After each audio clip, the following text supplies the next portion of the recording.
إنما يخشى الله من عباده العلماء. إن الحمد لله نحمده ونستعينه ونستغفره ونعوذ بالله من شرور أنفسنا ومن سيئات أعمالنا من يهده الله فلا مضل له ومن يضلل فلا هادي له وأشهد أن لا إله إلا الله وحده لا شريك له وأشهد أن محمدا عبده ورسوله صلى الله عليه وسلم أما بعد. Nous sommes donc dans la première assise de la série de cours Al-Mu'taqadu As-Sahih, la croyance authentique. Et comme vous le devinez, comme vous le voyez, comme vous avez pu le voir, le sujet de cette série de cours sera la croyance islamique, les fondements de la croyance islamique. Et pourquoi ce sujet ? Car tout simplement, il incombe à chacun d'accorder une importance particulière à la croyance, car elle est la chose la plus importante que le musulman se doit d'apprendre. Car en effet, c'est la chose par laquelle les prophètes, alayhimus salam, ont commencé leur prêche. Car sans cette croyance authentique, les actes ne sont pas acceptés. Sans cette croyance authentique, les actes ne sont pas acceptés. Il est donc d'une importance capitale pour le musulman de soigner, d'apprendre, de corriger sa croyance afin de ne pas suivre certaines voies ou bien certains groupes qui se sont égarés et également de ne pas tomber dans certaines choses qui pourraient nuire à ses œuvres ou bien même les annuler. Wal'iyadhu billah. La croyance constitue les racines ou bien le pilier ou bien même le socle du musulman.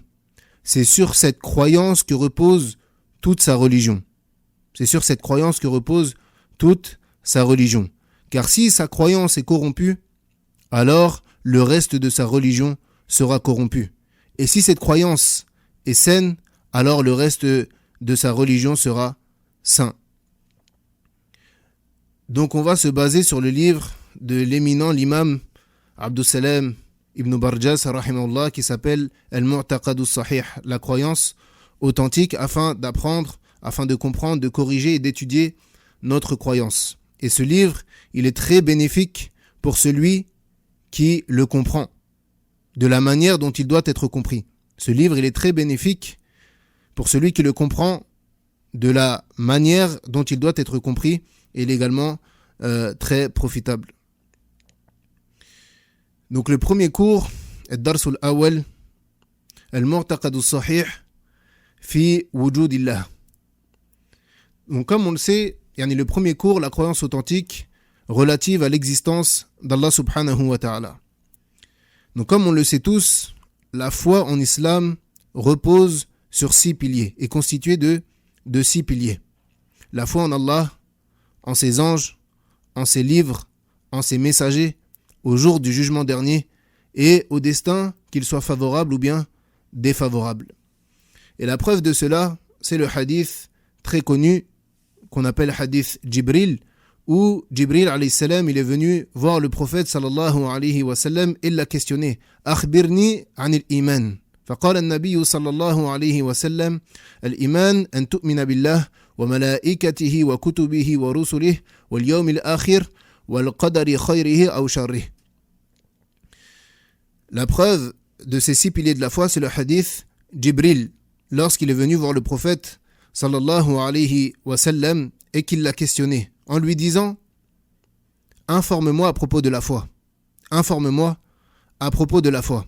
Ce à quoi le prophète sallallahu alayhi wa sallam a répondu: la foi, c'est que tu crois en Allah, en ses anges, en ses livres, en ses messagers, au jour du jugement dernier et au destin, qu'il soit favorable ou bien défavorable. Donc l'auteur, rahimahullah, il a commencé son livre en expliquant ce qu'étaient les 6 piliers de la foi.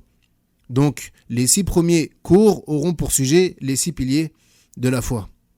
Et comme on l'a dit, le premier pilier de la foi, c'est la foi en Allah subhanahu wa ta'ala. Donc qu'est-ce que la foi en Allah ? Quelles sont ses conditions ? Qu'est-ce que cette foi implique ? La foi en Allah subhanahu wa ta'ala est composée de 4 piliers. Celui qui veut concrétiser la foi en Allah subhanahu wa ta'ala, qui veut croire en Allah azza wa jal comme il se doit de concrétiser 4 choses. Premièrement, la foi en son existence. La première chose à concrétiser, c'est la foi en l'existence d'Allah subhanahu wa ta'ala, car bien sûr, c'est la base de toute chose. Avant de croire quoi que ce soit vis-à-vis d'Allah azza wa jal, il faut en amont que tu crois en l'existence d'Allah subhanahu wa ta'ala. Deuxièmement, la foi en son unicité dans la seigneurie. Troisièmement, la foi en son unicité dans ses noms et dans ses attributs. Et quatrièmement, la foi en son unicité dans l'adoration. Donc ça, c'est ce qui constitue les 4 piliers de la foi en Allah subhanahu wa ta'ala. Le fait de croire en son existence, ou bien le fait d'avoir foi en son existence, foi en son unicité dans la seigneurie, foi en son unicité dans ses noms et dans ses attributs, et foi en son unicité dans l'adoration. Donc, Inch'Allah, on va détailler ces 4 piliers au fur et à mesure.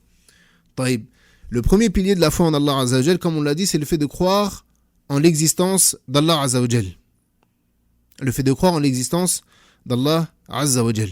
Et en réalité, celui qui renie Allah azza wa jal, celui qui renie l'existence d'Allah subhanahu wa ta'ala, celui qui renie l'existence d'un créateur, il le fait simplement par orgueil. Mais au fond de lui, il sait que ce monde a un créateur. Et toute personne, elle sait au fond d'elle qu'il y a un créateur, il y a un pourvoyeur et un commandeur. Il y a quelqu'un qui régit l'univers.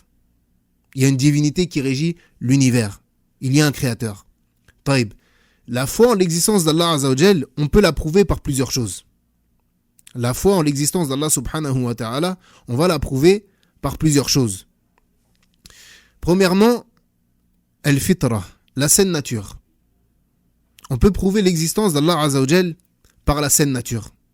Allah subhanahu wa ta'ala dit فَأَقِمْ وَجْهَكَ لِلدِّينِ حَنِيفًا فِطْرَةَ اللَّهِ الَّتِي فَطَرَ النَّاسَ عَلَيْهَا لا تبديل لخلق الله ذلك الدين القيم ولكن أكثر الناس لا يعلمون. Allah subhanahu wa ta'ala, il dit selon la traduction approximative, dirige tout ton être vers la religion exclusivement pour Allah. Telle est la nature qu'Allah a originellement donnée aux hommes. Pas de changement à la création d'Allah. Voilà la religion de droiture. Mais la plupart des gens ne savent pas. La plupart des gens ne savent pas. Taïb. Donc ici, c'est quoi le dalil? C'est quoi la preuve de ce qu'on est en train d'avancer? C'est quoi la preuve de ce qu'on est en train d'avancer? C'est tout simplement qu'Allah azza wa jal, il dit telle est la nature, et il dirige tout ton être vers la religion exclusivement pour Allah. Telle est la nature qu'Allah a originellement donnée aux hommes.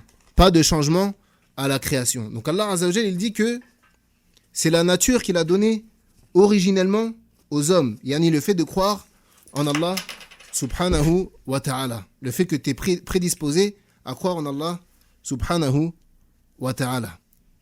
Également, le prophète sallallahu alayhi wa sallam, il dit Ma min mawludin illa yuladu ala al-fitra fabawah yuwahhidanihi aw yunassiranihi aw yumajjisanihi.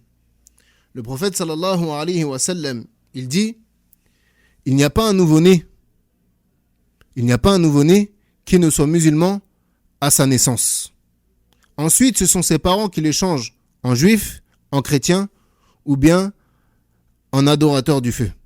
Donc le prophète sallallahu alayhi wa sallam nous dit que tout nouveau-né, il naît musulman à la base. Tout musulman, ou bien tout nouveau-né, il naît musulman à la base. Taïb. Ensuite, ce sont ses parents qui vont faire de lui un juif, un chrétien ou bien un adorateur du feu. Donc à la base, toute personne est prédisposée à croire en l'existence d'Allah subhanahu wa ta'ala, même si elle le renie avec sa langue. Même une personne qui dirait « moi je ne crois pas en un créateur ». Moi je ne crois pas en un créateur. À la base, toute personne, elle est prédisposée à croire en l'existence d'Allah subhanahu wa ta'ala, même si elle le renie avec sa langue. Et parmi les preuves de cela, le fait que les envoyés, les messagers, lorsqu'ils sont arrivés à leur peuple.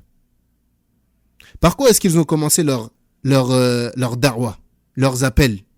Est-ce qu'ils ont appelé les gens à croire en l'existence d'Allah Azza wa Jal, ou plutôt est-ce qu'ils les ont appelés à adorer Allah Azza wa Jal seul d'un culte sincère sans rien lui associer? Plutôt ils les ont appelés à adorer Allah Azza wa Jal seul d'un culte sincère, mais ils n'ont pas cherché à prouver l'existence d'Allah Azza wa Jal, puisque c'était quelque chose qui était déjà ancré dans les âmes. C'était quelque chose qui était déjà ancré dans les âmes, comme on va le voir également dans certains ayats du Coran. Taïb. Donc ça, c'est la première chose. Par quoi est-ce qu'on peut prouver l'existence d'Allah Azza wa Jal? Par la saine nature. Puisqu'Allah Azza wa Jal nous a créés comme ça, de manière à ce qu'on est prédisposé à croire en son existence. Taïb. Deuxièmement, la raison.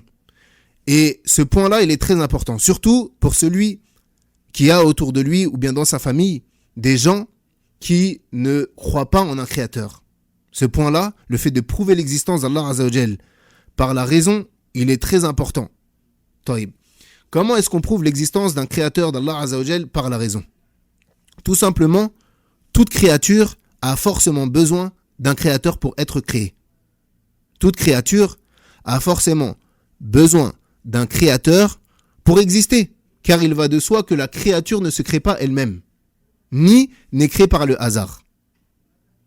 Taïb. Et celui qui ne reconnaît pas Allah Azza wa Jal comme créateur, ou celui qui dit il n'y a pas de créateur, moi, je ne crois pas en un créateur dans ce monde, il ne sort pas de ces deux cas. Et il est soit dans ce cas-là, soit dans le deuxième. Le premier cas, c'est qu'il pense que l'univers s'est créé tout seul. Il pense que l'univers s'est créé tout seul. Et ça, en réalité, la raison humaine, elle ne peut pas l'accepter. La raison humaine, elle ne peut pas accepter cela. Elle ne peut pas accepter que l'univers se soit créé tout seul. Pourquoi? Car comment une chose, elle peut se créer elle-même, alors qu'avant sa création, elle n'existe pas? Comment une chose qui n'existe pas peut se créer elle-même, alors qu'elle n'existe pas? Et si on veut donner un exemple de cela, si une personne, elle voit un immense château, un château immense, une architecture sublime, des beaux jardins, des ruisseaux, des meubles, des tapisseries, un château splendide. Maintenant, cette personne, on lui dit, tu vois ce château? Et tout ce qu'il y a autour, comme jardin, comme ruisseau, etc., eh ben, ils se sont créés tout seuls. Le château, il s'est construit lui-même. Est-ce que quelqu'un va accepter cela? Personne ne va accepter cela. Personne ne rendrait véridique une personne qui dit cela. Plutôt, il va dire, cette personne, elle est majnoune, elle est folle. Comment est-ce qu'un château, il peut se créer lui-même? Comment est-ce qu'une voiture, elle peut se créer elle-même? Comment est-ce qu'un ordinateur peut se créer elle-même, etc. Donc, chaque créature a forcément besoin d'un créateur. Et tout ce que tu vois autour de toi, là, tout de suite, à l'heure actuelle, c'est forcément quelqu'un qui l'a créé. C'est forcément quelqu'un qui l'a créé. Et tu es sur ton téléphone, c'est forcément quelqu'un qui l'a créé. Tu es sur ton ordinateur, c'est forcément quelqu'un qui l'a créé. Tu as des écouteurs, c'est forcément quelqu'un qui l'a créé. Tu es assis sur une chaise, c'est forcément quelqu'un qui l'a créé, etc. Une chose ne peut pas se créer elle-même. Une chose ne peut pas se créer elle-même. Donc ça, c'est la première chose. La personne qui va dire que l'univers s'est créé tout seul. Et on vient de démontrer que c'est pas possible. Pourquoi? Parce que pour autre chose que l'univers, personne ne pourra accepter cela. Le deuxième cas, c'est qu'il pense que l'univers, il est le fruit du hasard. Comme certains ils le prétendent avec la théorie du Big Bang. L'univers, il a été créé par hasard. Ça serait une explosion qui serait à l'origine de la création de l'univers. Taïb. Et également, ce cas-là, la raison elle ne peut pas l'accepter. Car tout acte a forcément besoin d'un auteur. Tout acte a forcément besoin d'un auteur. Et si la porte se ferme, c'est que quelqu'un l'a fermée. Si le stylo il tombe, c'est que quelqu'un l'a fait tomber. Si le vêtement se déchire, c'est que quelqu'un ou quelque chose l'a déchiré. Mais il y a forcément un auteur. Et si on reprend l'exemple du château qu'on a cité tout à l'heure, est-ce qu'on pourrait accepter qu'on nous dise que ce château, il n'a pas de créateur? Il ne s'est pas créé lui-même non plus, mais sa présence est le fruit du hasard. On ne sait pas comment il est arrivé là. Mais plutôt, on va dire et on va affirmer avec certitude que c'est forcément quelqu'un qui l'a créé.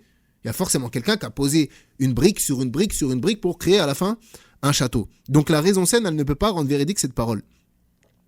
Et certains machers, dans cette question-là, certains savants, ils disaient, c'est comme si il y avait un enfant qui était de dos.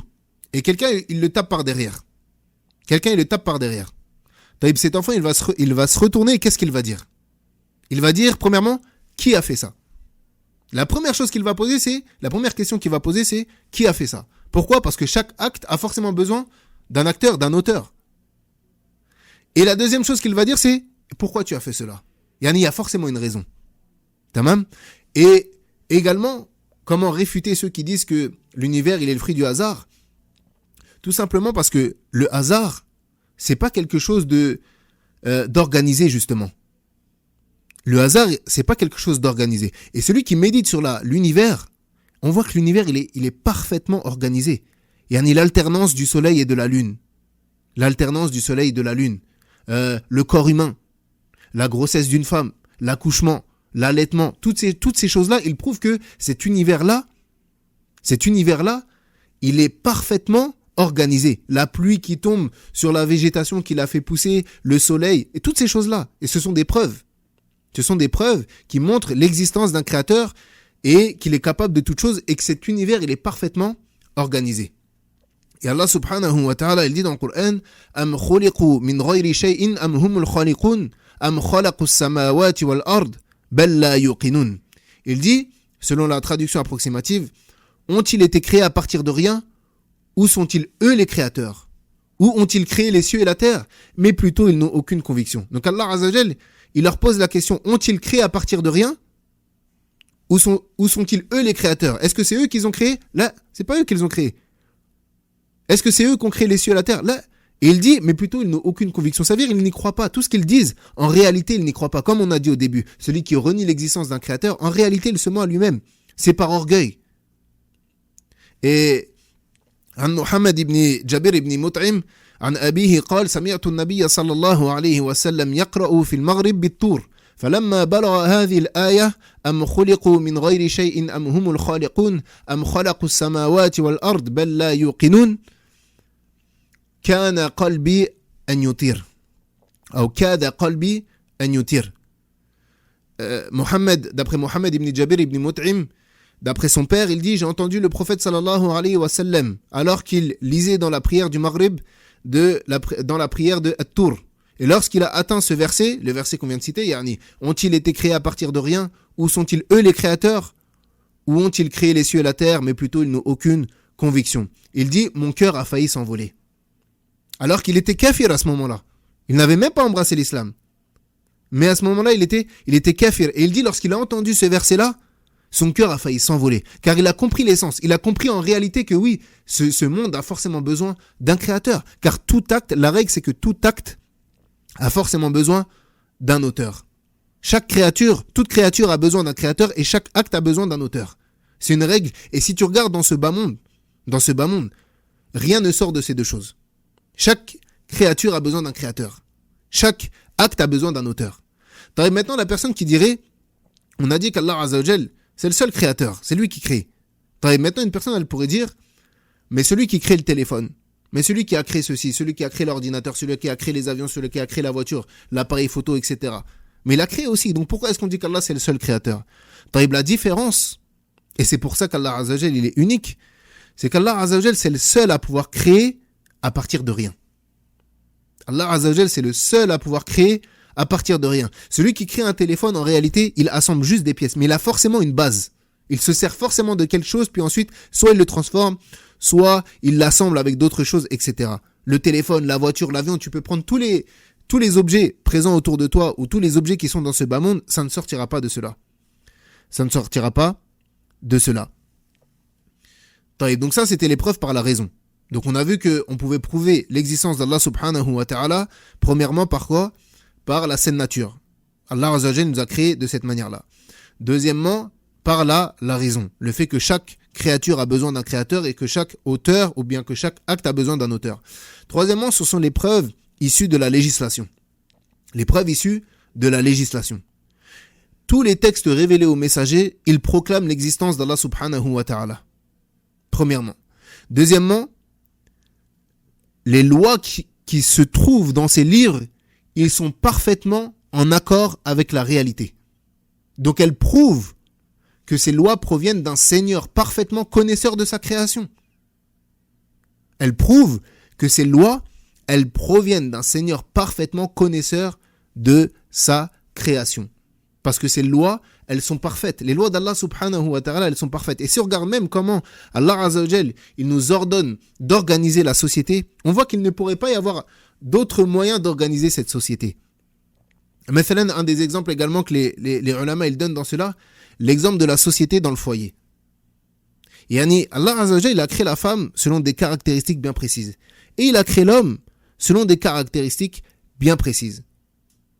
L'homme, de nature, il est celui qui est dominant. C'est un leader de nature. C'est comme ça qu'Allah azza wa jal, il l'a créé. La femme, elle a tendance à être plus suiveuse. Même dans les décisions. La femme, elle a, de par la nature sur laquelle Allah subhanahu wa ta'ala, il l'a créée, elle agit et elle réagit en fonction de ses émotions. Yani, elle va prendre ses décisions en fonction de ses émotions. Si elle est contrariée, eh bien, elle va prendre des décisions sous le coup de cette émotion-là. Alors que l'homme, de base, selon la nature selon laquelle Allah subhanahu wa ta'ala il l'a créé, il est plus réfléchi. C'est-à-dire qu'il va réfléchir avant de prendre des décisions. Tamam ? Et c'est pour ça que, si on regarde dans l'islam, une femme, elle ne peut pas diriger un pays. Une femme, elle ne peut pas diriger un foyer. Pourquoi ? Parce que, selon la nature sur laquelle elle a été créée, si c'était elle qui dirigerait le foyer, probablement le foyer courrait à sa perte. Regardez un autre exemple. Pourquoi est-ce qu'Allah azza wa jalla, il a donné le divorce dans la main de l'homme ? Pourquoi est-ce qu'en islam, c'est l'homme qui a le droit de divorcer ? La femme sous certaines conditions, mais on parle de manière générale. Le divorce, c'est un haq du mari. Pourquoi ? Parce que la femme, si c'était elle qui avait le pouvoir de divorcer ou pas, dès la première épreuve, dès qu'il va y avoir quelque chose qui va la contrarier, elle va dire « moi je divorce ». Et combien de femmes dans leur foyer, lorsqu'il y a une dispute avec le mari, elles lui disent « moi je veux divorcer, je veux rentrer chez mes parents, etc. » Parce que c'est la nature selon laquelle Allah azza wa jalla l'a créé. Et comme Cheikh Muqbil, rahimahullah, il disait « si le divorce il avait été donné à la femme, elle divorcerait 20 fois par jour. » Et c'est la vérité. Dès qu'elle serait contrariée, elle dirait « moi je divorce, c'est bon, moi j'arrête, je rentre chez mes parents, salam alaikum. » Tamam. Donc on voit que les lois qu'Allah azza wa jalla fait, elles sont parfaites. Et ça montre qu'il est parfaitement connaisseur de sa création. Le fait qu'il a donné, par exemple, le pouvoir à l'homme et pas à la femme, eh bien, c'est pour des raisons bien précises. C'est pas comme ça. C'est pas pour être injuste envers la femme ou quoi. Okay. Ça veut dire que même dans l'intérêt de la femme, c'est qu'elle soit derrière un mari. L'intérêt de la femme, c'est d'être derrière un tuteur, même dans son mariage. Regardez l'islam, il nous dit la nikaha illa biwali. Il n'y a pas de mariage sans tuteur. C'est-à-dire que même la femme, même pour se marier, elle a besoin d'un tuteur. Parce que il se peut que combien de femmes, par amour, elles se sont mariées avec des gens mauvais, juste parce qu'elles l'aimaient. Elle était aveuglée par son amour. Tamam ? Donc c'est pour ça qu'Allah azza wa jalla a fait qu'elle est sous une tutelle. Et regardez, on pourra aller encore plus loin. Il se peut qu'une femme, son tuteur, ça soit son enfant. Il se peut qu'une femme, pour qu'elle se marie, ici elle a plus de père, elle a plus de frère, elle a plus de grand-père, elle a plus d'oncle paternel, etc. Il se peut que son fils, celle que elle a accouché, ça soit lui qui donne sa main à ce mari-là. Alors que c'est elle qui l'a accouché. Donc, les lois, elles sont parfaitement en accord avec la réalité. Et également, il y a une chose qui prouve par les textes, c'est qu'il y a des choses qui ont été découvertes par la science à notre époque, alors que ces informations-là ont été rapportées à propos de l'univers ou de la science ou de la médecine. Elles ont été mentionnées ou bien dans le Coran ou dans la Sunna. Par exemple, il y a le fait de dormir sur le côté droit. Il y a quelques années, les médecins ils ont dit que c'était bon pour le cœur, le fait de dormir sur le côté droit. C'était bon pour la circulation sanguine, etc., etc. Eh bien, le prophète sallallahu alayhi wa sallam dans la Sunna, qu'est-ce qu'il nous dit ? Il nous dit celui qui veut dormir, qu'il s'allonge sur le côté droit, qu'il joigne ses mains, qu'il crachote dedans et qu'il récite Al-Ikhlas wa Al-Falaq wa An-Nas. Eh bien, tout ça, c'est venu il y a 1500 ans. Le prophète sallallahu alayhi wa sallam, il a mentionné cette sunna il y a quasiment 1500 ans. Alors qu'il était dans un désert, il n'y avait rien. Et c'est aujourd'hui que les médecins ils le trouvent. Également, le développement du fœtus dans le ventre de sa mère. C'est venu dans le Coran. Et les médecins, ils ont regardé comment est-ce qu'Allah Azza wa Jalla, il décrit le fœtus dans le ventre de sa mère étape par étape, et ils ont regardé avec maintenant à notre époque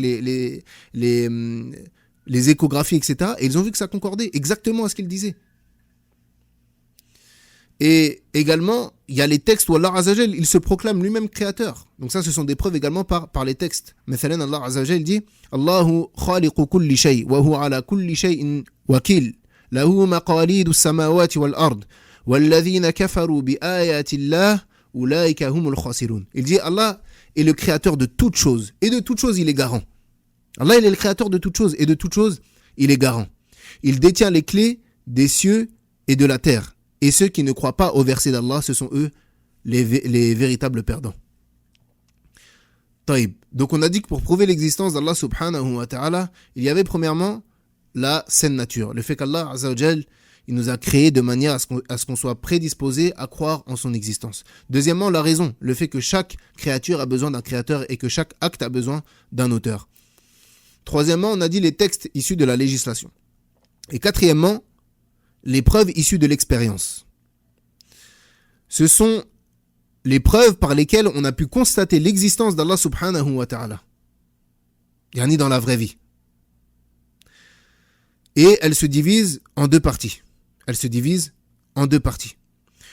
Premièrement, il y a le fait qu'on entend autour de nous et qu'on constate parfois par nous-mêmes le fait qu'Allah subhanahu wa ta'ala, il entend et il exauce les invocations de qui il veut parmi ses serviteurs. Et ça, c'est une preuve irréfutable de son existence.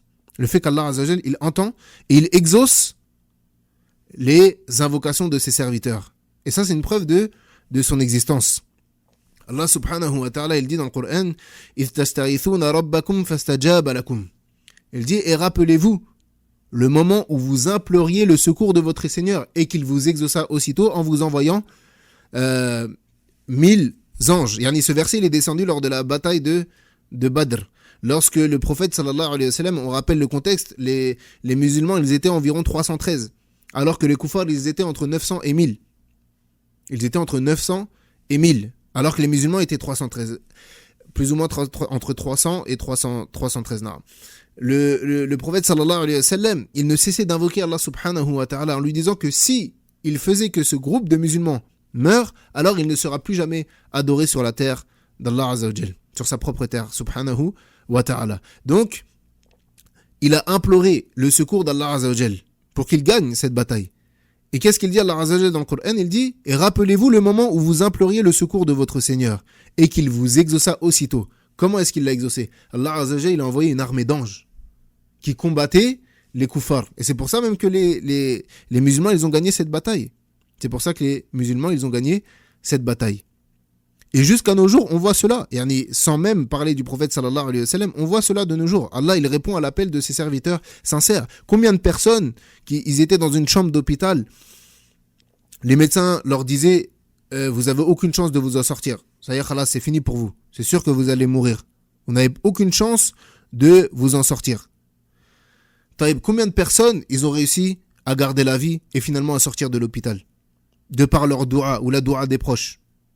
Combien de personnes, des choses qui se passent très souvent, combien de personnes on leur a dit qu'ils ne pourraient pas avoir d'enfants, qu'ils étaient stériles, khalas, ils ne pourraient pas avoir d'enfants. Et de par la multiplication des invocations, du repentir, les invocations des proches, des parents, etc., eh bien finalement ils ont réussi à avoir des enfants. Et il y a l'histoire même d'une femme en Arabie Saoudite qui avait été diagnostiquée stérile et qui a essayé d'avoir des enfants pendant des années et des années. Et subhanallah, un jour elle est tombée enceinte et on lui a dit qu'elle était enceinte de 5tuplés. Elle avait 5 enfants dans le ventre. Et finalement elle les a accouchés alors qu'elle était censée être stérile. Donc Allah azza wa jal, il exauce qui il veut. Et il dit également وَاسْتَجِيبُوا الَّذِينَ آمَنُوا وَعَمِلُوا الصَّالِحَاتِ وَيَزِيدُهُم مِّن فَضْلِهِ وَالْكَافِرُونَ لَهُمْ عَذَابٌ شَدِيدٌ. Il dit selon la traduction approximative, et il exauce les invocations de ceux qui croient et qui accomplissent les bonnes œuvres. Et il leur accroît de sa faveur, tandis que les mécréants ont un dur châtiment. Donc ça, on a dit que c'était la première partie des preuves issues de l'expérience. Et le fait qu'Allah azza wa jal, il exauce les invocations.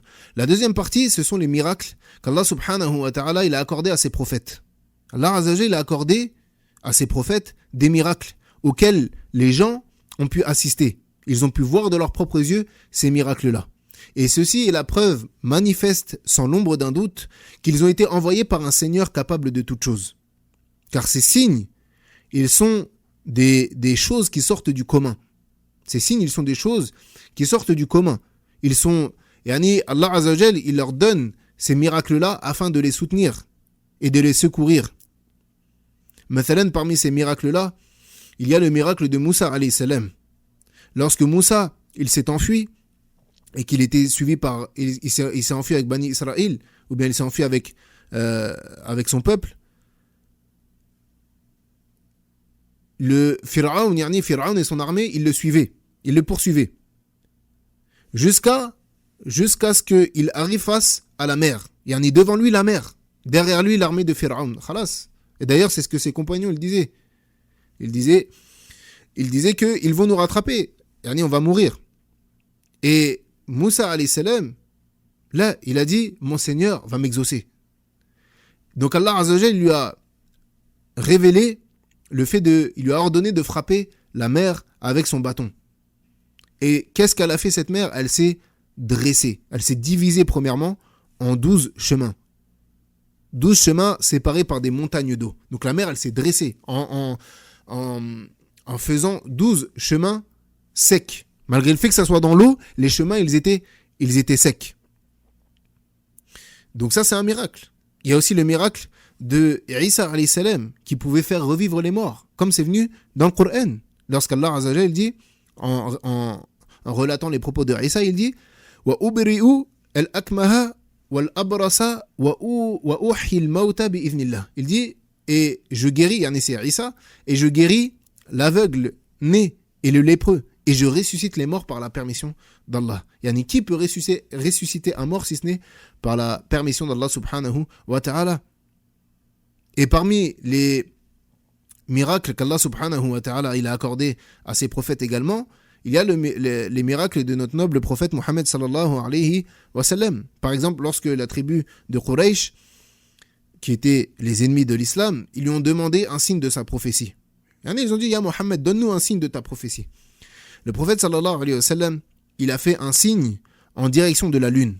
Il a désigné la lune de par un signe. Et la lune, elle s'est divisée en deux parties. Elle s'est fendue en deux parties, visibles par tous. Et ça, c'est venu dans le Coran. Allah Azza wa Jal dit Iqtarabatis sa'atu wa anshaqqa al-qamar wa in yaraw ayatan yu'ridu wa yaqulu sihrun mustamir.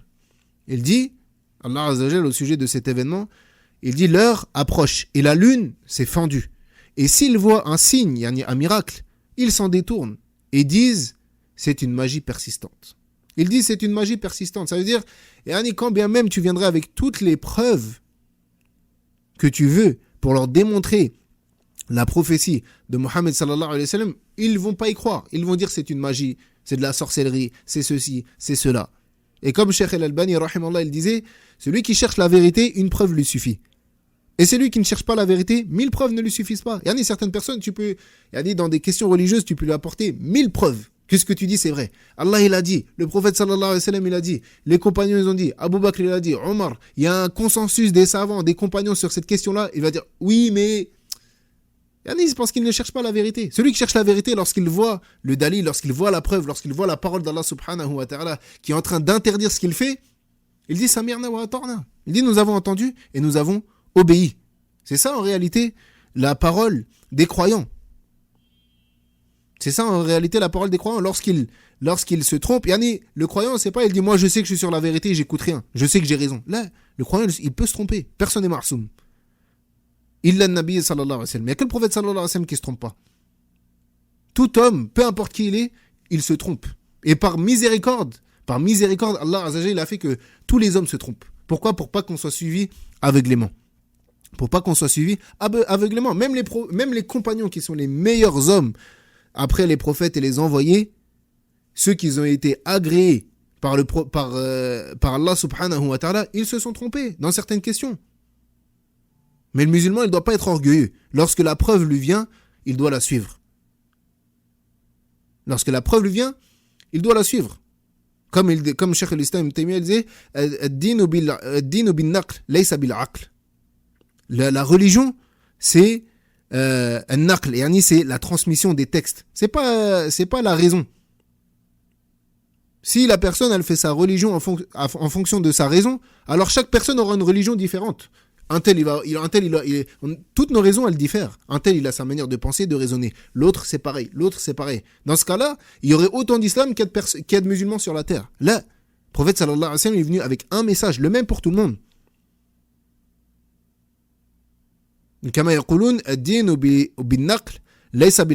La religion, c'est par la chaîne de transmission, yani les textes, qala Allah wa qala ar-rasul sallallahu alayhi wa sallam, et c'est pas par la raison.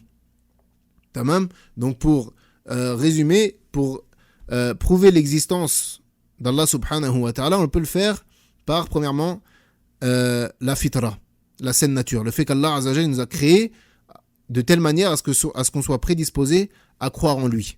Deuxièmement, il y a la raison, le fait que chaque créature a forcément besoin d'un créateur et que chaque acte a forcément besoin d'un auteur. Donc, c'est pas possible que l'univers se soit créé tout seul puisqu'il n'existait pas à la base. Comment est-ce qu'une chose qui n'existe pas peut se créer? Et également, ce n'est pas non plus le fruit du hasard. Pourquoi? Parce que le hasard, c'est pas quelqu'un. Comme on a dit, chaque acte a besoin d'un auteur. Il y a forcément quelqu'un qui l'a fait. Troisièmement, les preuves issues de la législation. Donc, il y a les textes religieux en eux-mêmes. Lorsqu'Allah Azza wa Jal, il dit que c'est lui le créateur dans énormément de versets. Et on va voir bi'idhnillah, au prochain cours, pourquoi est-ce qu'Allah Azza wa Jal dans le Coran, il cite autant le fait que c'est lui le créateur. On va voir pourquoi, parce qu'il y a une raison bien précise à ça. Donc, il y a les textes religieux où Allah Azza wa Jal, il dit de manière très claire que c'est lui le créateur. Et également, on a vu que de par les lois qui se trouvent dans les livres, et plus particulièrement dans le Coran, ces lois sont parfaites et elles montrent qu'il y a forcément un créateur. Il y a forcément un créateur parfaitement connaisseur de sa création. Et quatrièmement, on a dit les preuves issues de l'expérience. On a dit premièrement le fait que d'une part, on entend et on voit autour de nous, et parfois même sur nous, qu'Allah Azza wa Jal, il exauce les invocations. Donc ça, c'est une preuve de son existence. Et deuxièmement, on a vu que il y avait les miracles qu'il accordait à ses prophètes. Il y avait les miracles qu'il accordait à ses prophètes qui étaient une preuve manifeste de son existence subhanahu wa ta'ala. ونكتفي بهذا القدر إن شاء الله والله أعلم وصلى الله على نبينا محمد وعلى آله وصحبه أجمعين.